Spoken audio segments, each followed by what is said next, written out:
tonight, Bows? Yeah, a huge game. I suppose turnaround is short because we didn't get home till early hours of the morning. Really tough, high intensity game against Dundalk, and it's really about getting our recovery in to get ready for Friday night because Bohemians have done exceptionally well. Probably, Keith has probably assembled the best of the players that are part time. To be fair to him, and they've taken great results. Obviously, the fact that they've beaten Dundalk, beaten Rovers, so they've had, and obviously last weekend they beat Derry 4-2, Sligo the week before, so they're back on a bit of a roll. So we have to have our top game with us, so we expect a difficult game. And after 3 weeks, is the last 3 league games away? Yes. Taking 7 points, you must be pleased. Well, yeah, I think it was good. I think obviously first of all you come back after the break and you're up in Derry, which is a good win for us. Then you go to a tricky fixture after Iceland away to Longford, and we give a fantastic performance. And obviously, then you're going to Dundalk, who get knocked out in Europe during the week. Obviously, they're expecting a backlash with them because they're at home. They can see that if they win the match, they go 9 clear. We've taken no result off Dundalk, since I've been here. We haven't even scored up there. Even before I came here, our record in Dundalk has been very, very poor. So for us to go concede so early, come back and give such a good performance, particularly play well, retain the ball, keep the ball so well, and get back into the match and had chances. So overall, I think it was, we, as I said, we were hoping to win the game in Dundalk, but still at the same time, 1-1 was probably a fair result. But the crucial thing for us now is that, keep the pressure on Friday night. Difficult game, big game. Hoping the supporters come out in massive numbers and really row in, because the second half of the season is going to be crucial for us to hang in there right to the end. Unfortunately, a few knocks on Sunday. Johnny Dunleavy, Gavin. Yes, yeah. Any update on them? Yeah, turnaround is tricky. You could see that Gavin got caught by Stephen O'Donnell, had to come off straight away. He's gone for X-ray. We're waiting on the report. Don't know. With such a short turnaround, it's tight. Johnny the same, hurt his hip. Again, didn't train this morning. We're waiting, give him to the last moment, but probably have a better idea by midday on Thursday. Would certainly hope Johnny will make it, and would think that he has a chance of making it. Gavin's a trickier one, and obviously Ross trained this morning. He's back into the panel. Darren did light training, should train Thursday. And obviously John Cavan is out for a while. He's still out, is he? Yes, yeah. And Rob Lehan? Rob Lehan is we're doing a loan with Rob Lehan to Sligo, and should be confirmed by this afternoon. Basically a scenario where I suppose with Stephen coming in up top as well, give us attacking options, and just felt that Rob has just picked up a few minor injuries this year and has struggled to get a proper run.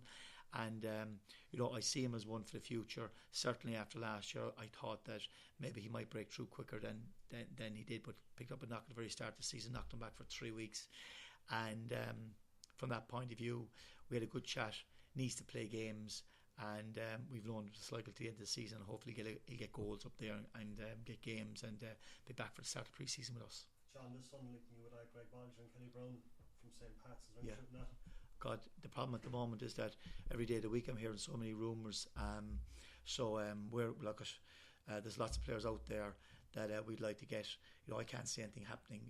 We certainly haven't been involved. Certainly haven't done anything with St. Pat's or anything. I wouldn't think so. They're 2 top players for St. Pat's. So I think this week is going to be quiet.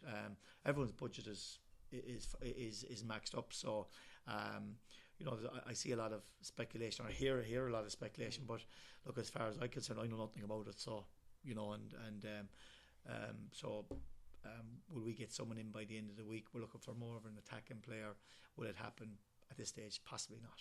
Are you happy with the strength of your squad the last 13 games? I am really, because I think our performance have been good, or intensity been good. I think we've got we were struggling a small bit. We got Stephen in to give us a bit of strength up top, and he's really done really well since he's come in. We've got Stephen Foley in, give us covered left back in around the centre back areas. So all of a sudden, I suppose we've had Colin had been out suspended. He's back into the frame. So really, I suppose Cav is the one that's out for a few weeks. hopefully we get it back in. So overall, I think the mix and the balance of the team is quite good. So I'm happy. The latest on Billy Denny. Up to date, I know a few clubs are speaking to him. As far as I know, nothing has been done, or I haven't heard yet, or the club haven't heard. But I know there's a few clubs, I believe, speaking to him. So that's, will it be started by Friday? It probably will. But he's not in your plans, No. John, after Sunday, 2 days to think about it. Do you think it was a point gain or 2 points dropped? I think what it was, looking at it, was that it was a game that, our record had been so poor, and obviously the fact that, you look back on last year and that we hadn't beaten them out of 3 games, and then you look at this year, and even though we ran them close in a couple of games, and certainly you could argue maybe the home game last year, the home game this year, that we probably deserve to get a draw. The fact that you haven't sometimes gets into players' heads that maybe, they have a bogey over you. So I think from that point of view, it was very important for us to go up there, give such a good performance, play really well, and limit them really to no chances. If you look at it, really, they had a penalty, which I believe, I didn't see TV last night, which said it wasn't, but obviously on the day we didn't think it was either. But no, could they have got one the second half? Possibly. But in terms of, did they miss chances or had clear cut opportunities? They didn't. So I think it just showed that we played really well and kept the ball really well, and but we have done that over the last number of weeks, and I said that I felt in the second half of the season, I felt that we'll come stronger. That we had, when you bring a lot of players and start the season, takes a bit of time, and I just felt the second half season we will come stronger, and I think early indications are that we are. They play with a bit more freedom and play out from the back a bit more. Do you feel when you're playing away from home that the shackles are off, or the crowd here, maybe. Look, I don't know. I think, look, we always try to play. Sometimes some people all of a sudden the last 2 weeks saying, "Oh God, you're playing great football. You're playing it from the back." We've always tried to do that, but sometimes it's not possible. And then sometimes it's different personnel, and certainly Beattie has given us added dimension up top, which has made sure that we've caused teams more problems. Because he's so direct, he gets in behind, and I suppose Marky's a retrain of form, and I suppose from that when Gavin came back in. So there was certain things have happened, but overall I think looking back in the match, it probably was a draw, was probably the fair result when you looked at it.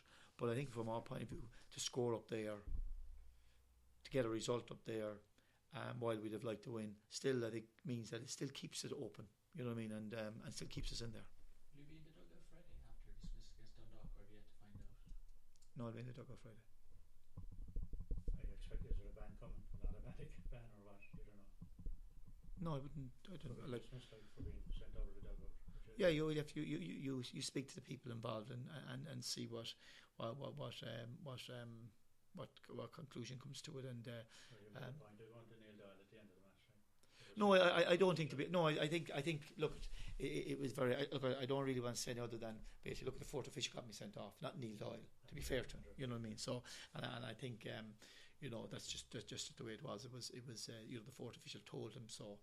I think that is what happened. So, and so so I'll meet the relevant people and talk to them about it. I think the footage last night confirmed that you were right. Actually, Tom just dived. Well, Gavin hadn't touched him. I suppose, to be honest, you look at, I don't want to put myself in that position because it hasn't happened to me before. You know what I mean? I suppose my playing career, 600 and odd games with Cork City, never got sent off. I'm a passionate, of course. I am. You know, at the best I do, but I think generally speaking, some days get a bit disappointed. But I think it was. I saw an incident happening, and I think it was wrong. And basically, look at. I ended up in the stand which I didn't want to be, and that's just the way it is. And I just have to speak to the relevant people and take it from there, really. Steve, were you surprised that Cork came in for you, or was it something that was on the cards? I was a little bit, to be fair, because obviously I had stuff going on at home, and I was speaking to Sligo about trying to get back home, and then I was actually at home, and then I got the phone call, and then once I got the phone call, I knew it would be stupid not to come here, you know what I mean? And I know that there's a lot of players at the minute who are in front of me who are very experienced and very good players, and have done a lot in the league. So I came here as a challenge to myself to, do you know what I mean, try and get into the team and try and further my footballing career and play with better players. So I thought ultimately for my development that this was the best thing for me, to come here and be around all these players, you know. And the fact that Stephen Beattie came and Ross came there last season, that must have been a help for you. Well, a little bit in terms of like a help settling in, but regardless if my best friend, my cousin or my brother was here, like, it would make no thing, I would have wanted to come here regardless, you know what I mean, once that phone rang. And obviously it does help, but it wasn't the be all and end all if there was people here that I knew or didn't. I just wanted to just get down here straight away and start, you know.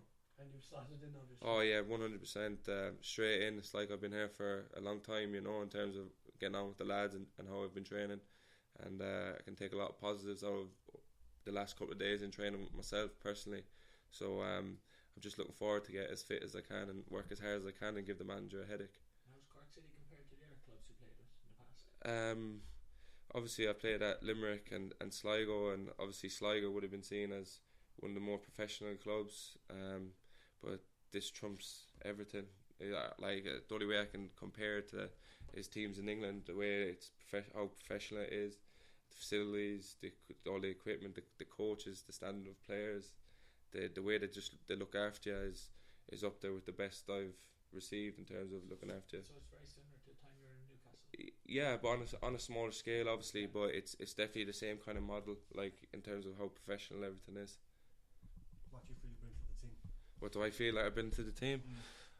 I believe that I'm a very good player once I'm given a chance, and I know that the manager's a fair guy, so once my chance comes, I think people will be able to see what I can bring to the team. I'm very good on the ball.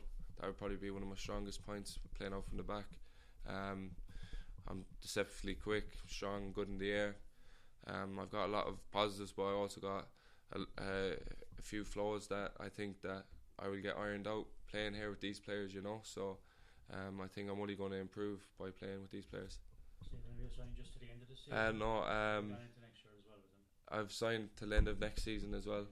Yeah, because I just didn't see the point in myself just coming down for 3 months. You know, like I wanted to obviously sign for the long term to show that I'm committed and I'm here to hopefully get into the team and be here for a while. Is it good being around people like Colin Healy, Liam Miller, Alan Bennett, who are former Irish internationals? Exactly, you know, and experienced pros, Dan Murray. Yeah, as I say, like I look at them every day in training and see how they're preparing their bodies. Do you know what they're doing after training, everything, and I'm just learning all the time, learning off these guys. You know, you've got players here who've like when I was 10, 11, 12, 13, that were playing the league then, they're only young making their way, and they've gone on to have fabulous careers. So if I've had like half their careers, I'd be very happy.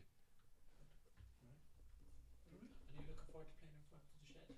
Yeah, obviously, I've been on the receiving end of I've been on the receiving end of some abuse with like playing with Limerick and what have you, but it's obviously something I'm looking forward to. And as I say, like, who wouldn't want to play in front of such passionate fans and big crowds? You know, that's why we all play football, is to play on the big occasions, and every game now until the end of the season is a massive occasion, and just looking forward to the running now.